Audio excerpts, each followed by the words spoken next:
그런 어리석고 부패하고 악한 주님 세력이 점점 더 강해져 가고 있습니다. 하나님 아버지, 우리가 은혜 받은 노아처럼, 아브라함처럼 하나님 앞에 아버지 하나님이 주신 아내로, 배우자로, 하나님이 주신 것으로만 만족하며 거룩과 경건의 길을 걸어가는 우리들 되게 해주시기를 원합니다. 하나님, 그 은혜 가운데 우리를 살게 하시는 주님의 그 손길로 앞으로도 이 세상 떠나는 그날까지 하나님 앞에 그 거룩과 경건의 길을 걸어가게 하시고 세상이 고대하는 하나님의 아들들로 아버지 이 시대에 구원의 방주를 일으키는 우리 모두 될 수 있도록 도와주시기를 원합니다. 이 시간도 주님의 말씀으로 우리를 새롭게 하시고 아버지 하나님과 동행하는 삶, 성령 충만한 임마누엘의 삶, 영의 삶을 살아낼 수 있는 그 놀라운 은혜가 오늘도 새롭게 우리에게 부어지고 우리를 사로잡는 귀한 시간 되게 주옵소서. 예수님의 이름으로 기도합니다. 아멘. 네, 오늘 하나님의 말씀 보겠습니다. 시편 22편 3절입니다.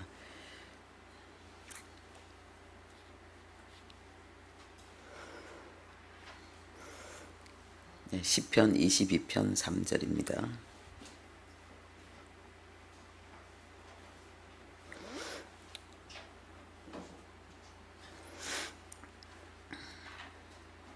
우리 함께 합독하겠습니다.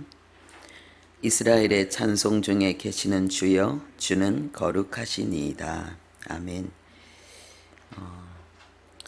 찬양에 대해서 우리가 몇 시간 동안 함께 그 말씀을 통해서 하나님 앞에 그 찬양의 은혜, 하나님이 기뻐 받으시는 찬양을 드리고 찬양 가운데 하나님이 주시는 은혜를 받을 수 있는 그런 우리들이 되기를 바랍니다.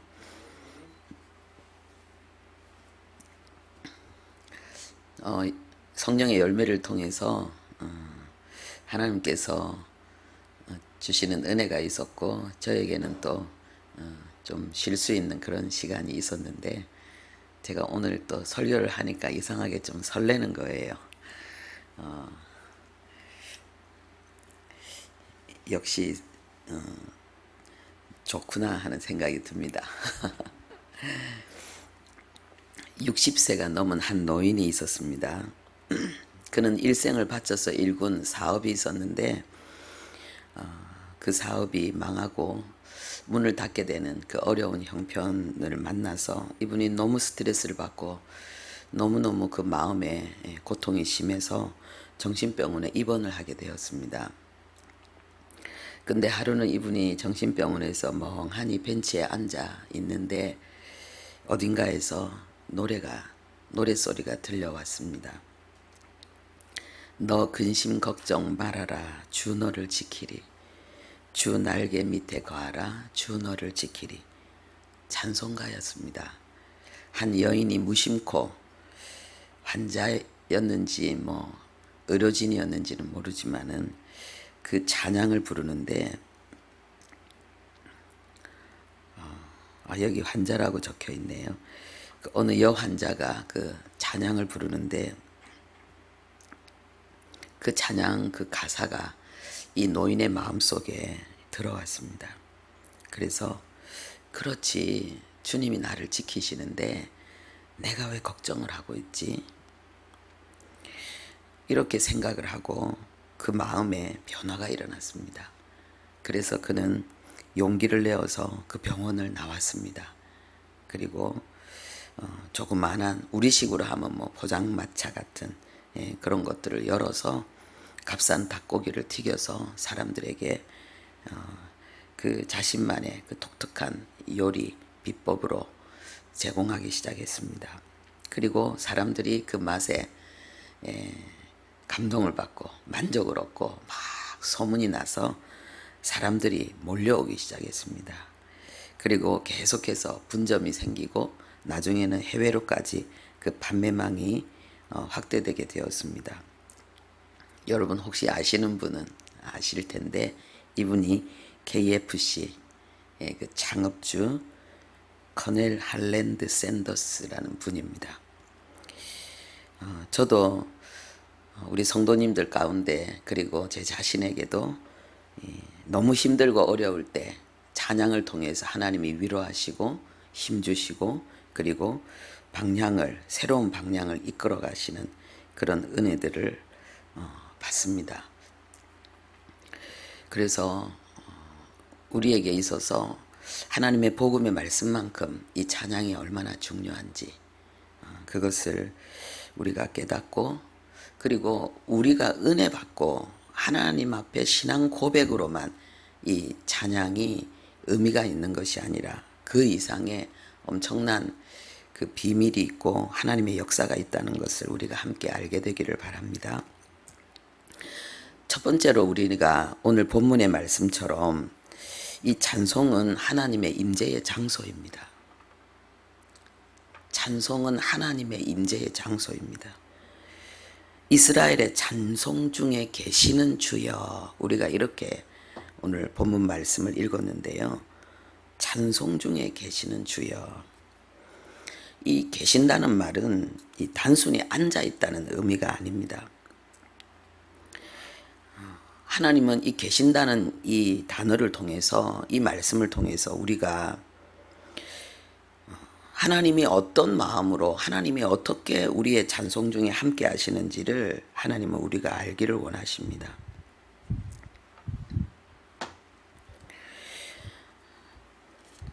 찬송 중에 계신다는 이 말씀은 하나님이 산다는 뜻입니다. 거기에 거주한다는 뜻입니다. 예.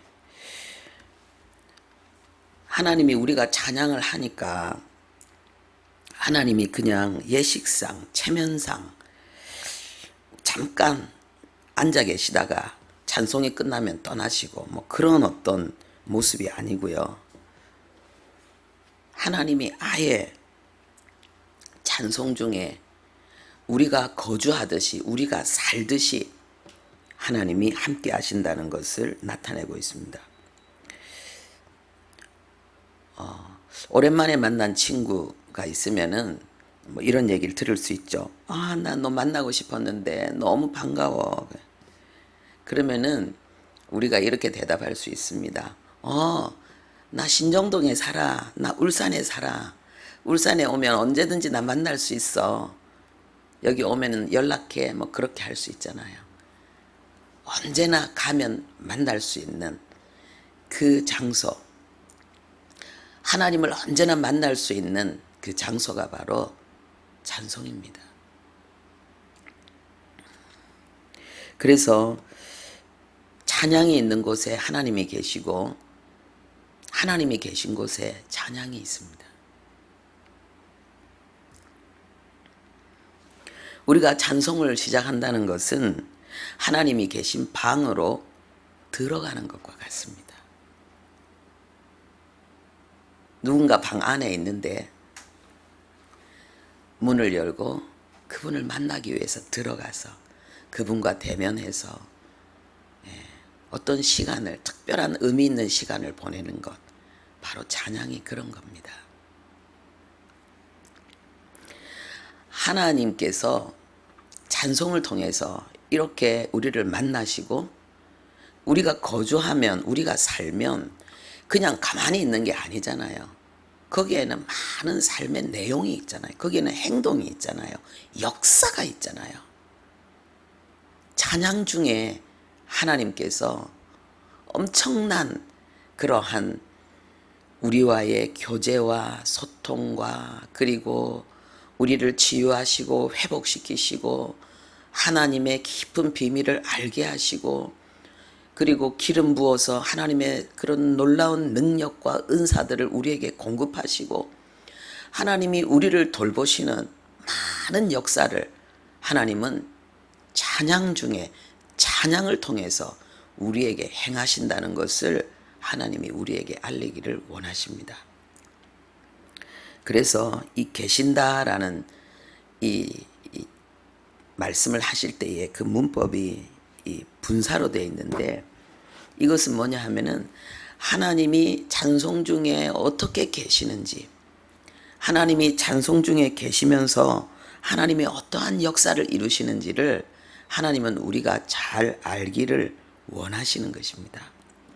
그래서 하나님은 문법을 통해서 우리에게 그 내용을 자세히 알리시고, 그래서 우리가 하나님의 깊은 뜻과 의도를 알기를 원하시는 것입니다. 예. 여기 보면 칼 동사로 되어 있고 분사 능동으로 되어 있고 남성 단수로 되어 있습니다. 이건 다 잊어버려도 됩니다. 제가 이 문법에 근거해서 이 내용을 여러분들에게 설명한다는 것을, 근거 있는 내용을 꾸며낸 이야기가 아니라는 것을 알리기 위해서 이걸 말씀드렸을 뿐입니다.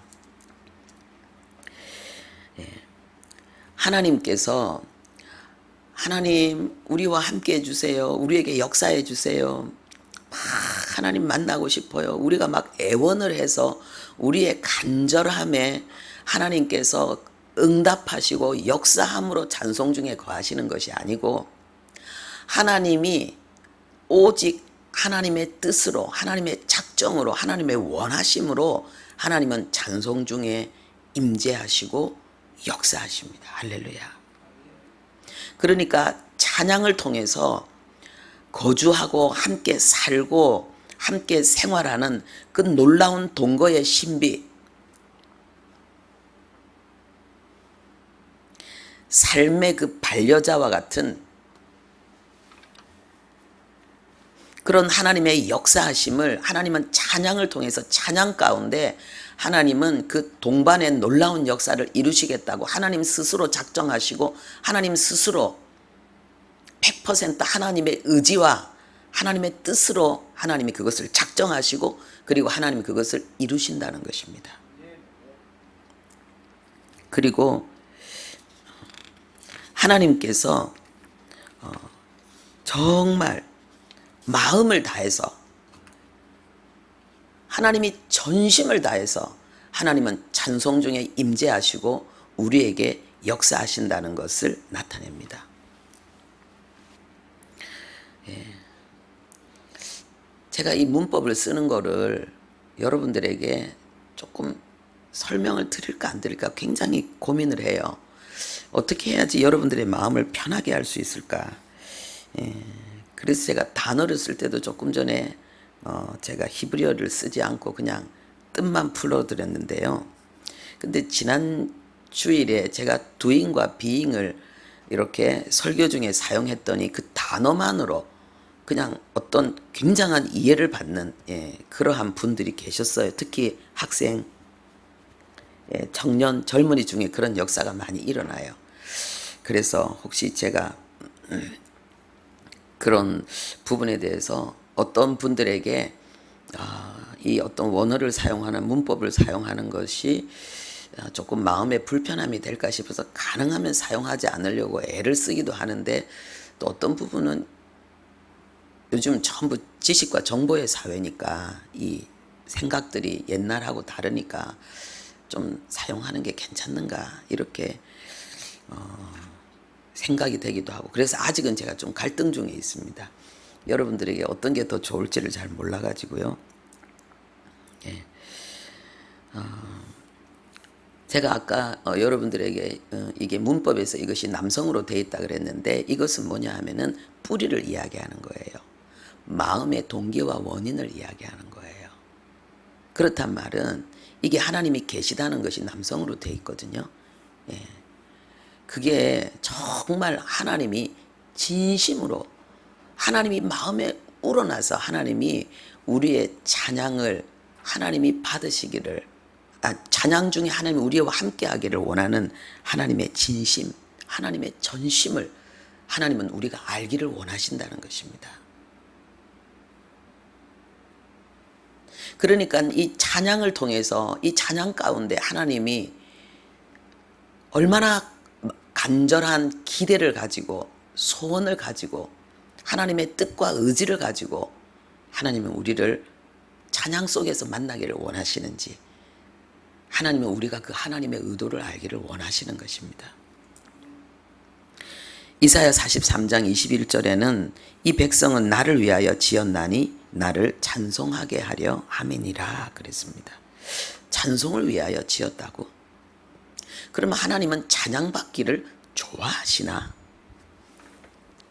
우리가 어떤 사람이 음악을 특별히 좋아하고 어떤 사람이 노래 부르는 걸 특별히 좋아하듯이 하나님이 그런 의미로 하나님은 우리가 찬양을 하나님 앞에 드리는 것을 좋아하시나? 우리가 이렇게 생각할 수 있는데 정말 그런 차원이 아닙니다. 하나님은 사랑이시라 그랬습니다. 그 사랑은 아주 가장 최고의 아름다운 그 감성이 그 안에 있습니다. 열정이 그 안에 있습니다. 그리고 그 사랑은 노래가 있습니다. 너무 행복하며 우리는 노래하게 됩니다. 막 흥얼거리게 됩니다. 하나님은 사랑이신 하나님은 그 최고의 사랑의 결정체 예수죠. 예수가 하나님의 사랑이잖아요. 그리고 하나님은 우리를 예수 안에 정말 하나님의 사랑 안에 거하게 하시고 하나님은 우리를 사랑으로 안으시잖아요. 할렐루야. 제가 이 말씀을 묵상하는데요. 이야, 하나님은 우리와 함께 사랑의 노래를 부르기를 원하시는구나. 그런 거 있잖아요. 어허둥둥 내 사랑 어이야디야 하면서 막 그런 거. 그죠? 너무 좋으니까. 이리 봐도 내 사랑 저리 봐도 내 사랑. 예. 내 사랑아 너는 어여쁘고 어여쁘다. 솔로몬의 아가서에도 나오고 있지 않습니까? 하나님이 원하시는 게 이것이구나. 하나님은 그 우리와 정말 깊은 사랑, 그 사랑의 즐거움을 누리시고 그래서 찬송 중에서 하나님 우리를 만나기를 원하시는구나. 잠언 12장 4절에 보면은 어진 여인은 그 지아비의 면류관이니 우리가 하나님의 면류관이라는 거죠. 우리가 하나님의 아내라는 거죠. 우리가 자식이면서도 우리는 친구이면서도 하나님의 동력자고 복음의 종이면서도 가장 깊은 하나님과 우리와의 관계를 설명하는 단어가 뭐냐? 우리가 아내라는 거예요. 주님의 신부라는 거예요. 네, 오늘 여기까지 하고요. 우리 함께 기도하기를 원합니다.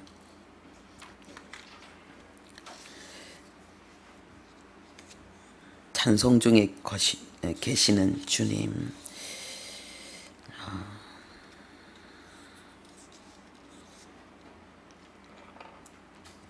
그 주님을 향해서 우리의 마음이 정말 하나님께서 원하시는 그 찬양의 역사가 우리 안에 일어나도록 우리 함께 기도하기를 원합니다. 아버지, 감사합니다. 하나님께서 찬송 중에 내가 있다